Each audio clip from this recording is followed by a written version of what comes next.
In the second to the last video, I mentioned that Adventist theology is not tied to the architecture in heaven. So it doesn't really affect our theology if Jesus entered the holy place or the most holy place in heaven. And in fact, there probably isn't a holy and a most holy place in heaven or a separation between the two rooms like there was on earth, because there's no need for it, given that Jesus doesn't need a curtain to separate him from the glory of the Father. But the two rooms within the sanctuary on earth as a model, they represented something. They were actually teaching a lesson. So I want to spend a little bit of time in this video discussing the significance of what we're supposed to get from this two-room approach. So the sanctuary, again, it had this outer court, the altar in the outer court, and then you had the two rooms, which were the holy and the most holy. And again, the high priest, or all the priests went into the holy place regularly every single day, while the high priest went into the most holy place once a year.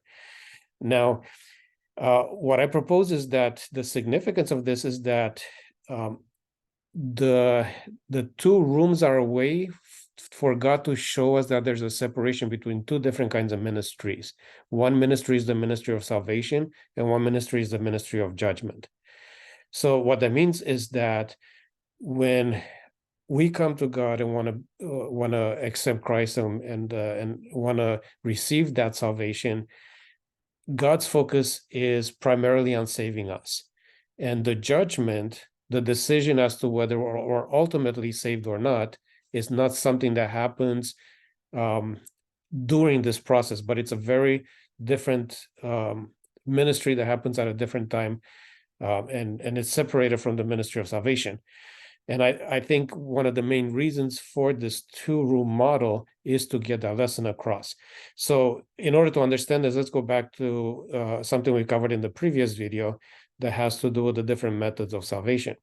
So we mentioned how if we look at all the different world religions, there's different views as to how a person is saved.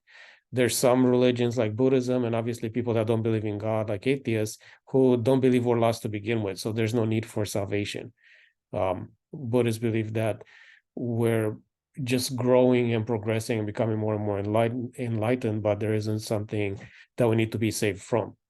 Then you have paganism, and this is basically just probably not the nicest word, but it just represents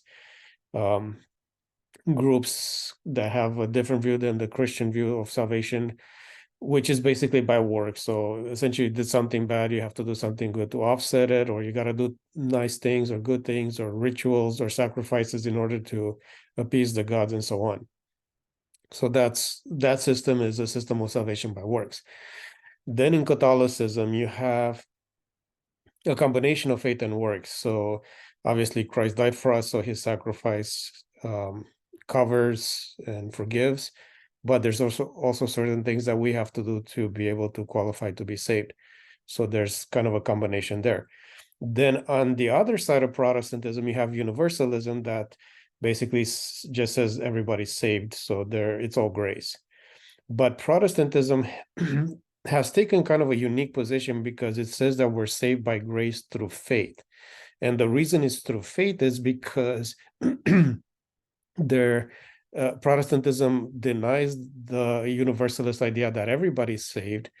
And since it also denies the idea of works as being a basis for salvation, then it has to find a way to explain why some people are saved and some people are lost. And the reason is faith. So essentially, a person has to have faith in order to receive God's gifts of salvation.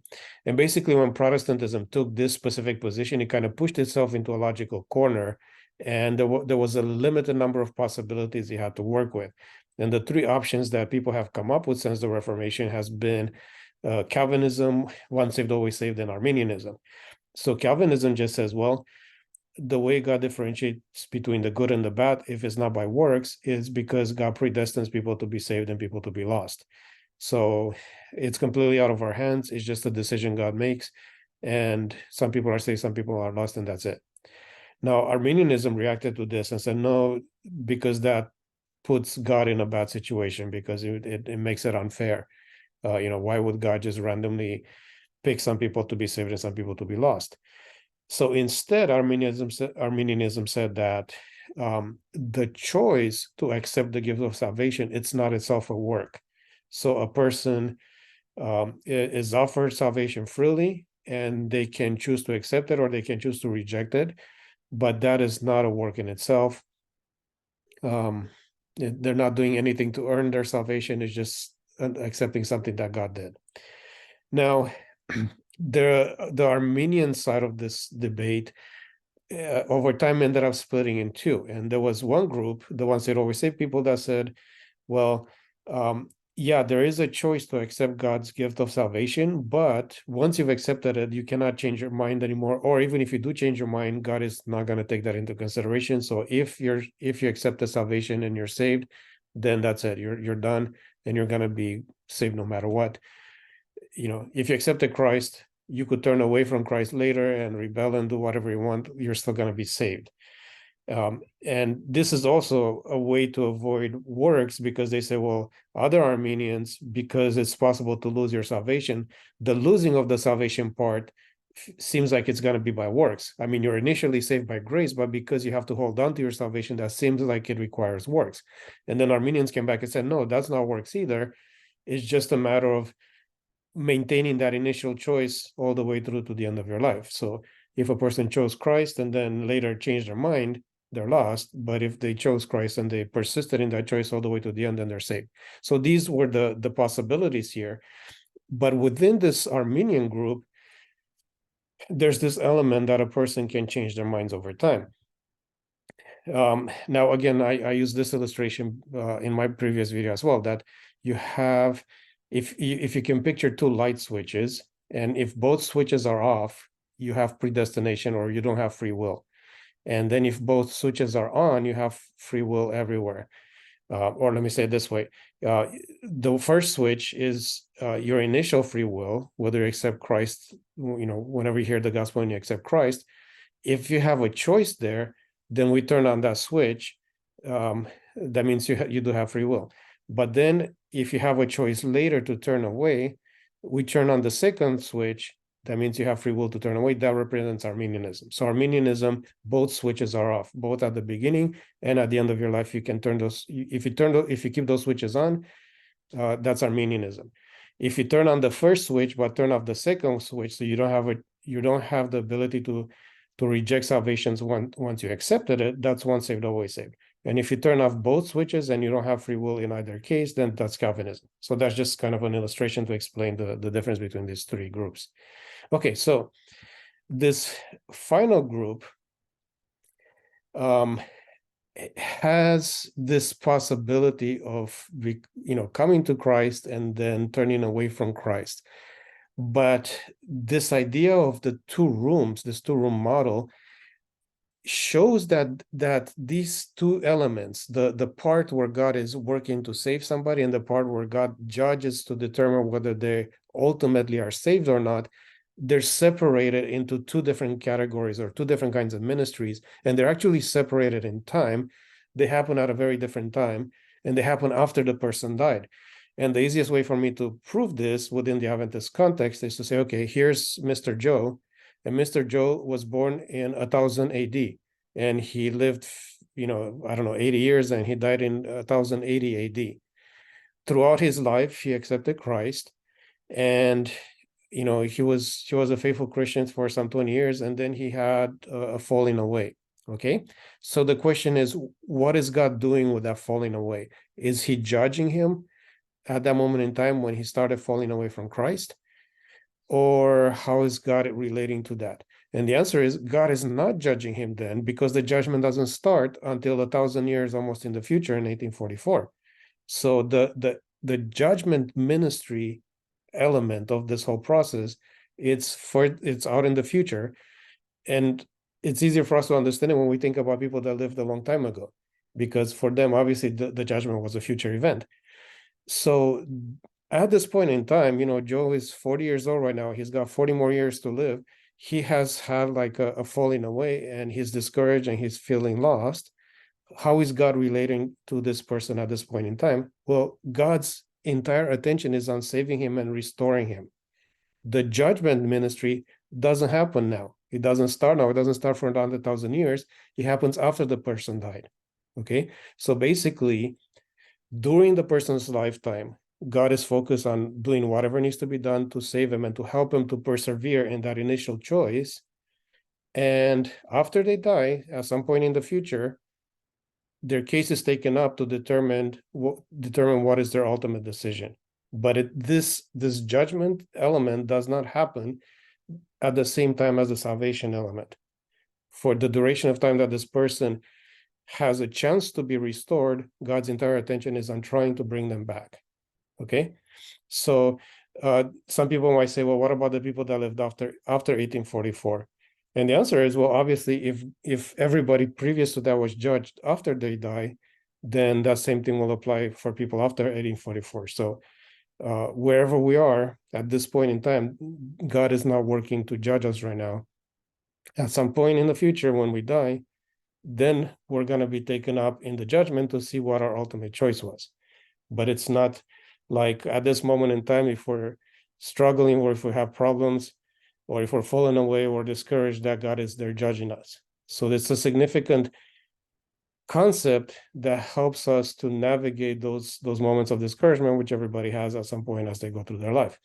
So again, the two-room model of salvation, the purpose is not to teach us about what the temple or the sanctuary looks like up in heaven, because the situation there is very different than it was on earth. We're not expected to have a one-to-one relationship between everything on earth to what's in heaven. And there's a lot of differences between the earthly sanctuary and the heavenly sanctuary. For example, the biggest difference is that if the earthly sanctuary was going to be exactly like the heavenly sanctuary, then the sacrifices would not have had to be sheep and goats and ram and whatever other animals. It would have had to be the priests themselves, right? To be an exact representation of the heavenly situation. In heaven, it was Jesus that sacrificed himself. So to reflect that, it would have had to be the priests that sacrificed themselves. It wouldn't have worked. The earthly sanctuary had many sacrifices.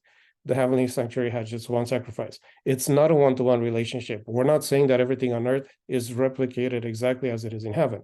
The architecture in heaven is none of our business, really. What we need to learn from this is the lesson of these two elements, these two rooms, these two different kinds of ministries that God works through in the process of salvation.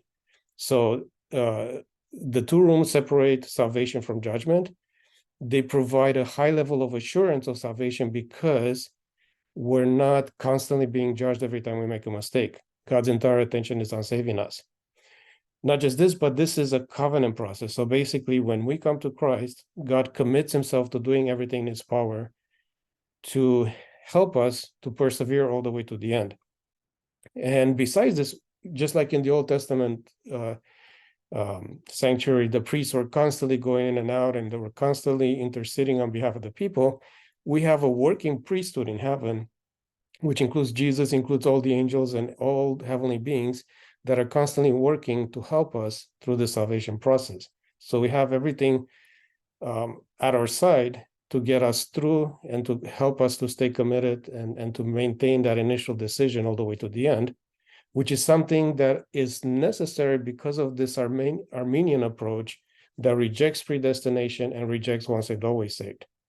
The other two groups don't need this element, but within the Armenian system, the sanctuary helps us to have a balanced view of the salvation process. It helps us understand how we can have the assurance of salvation and how God could still organize all these components in a positive way.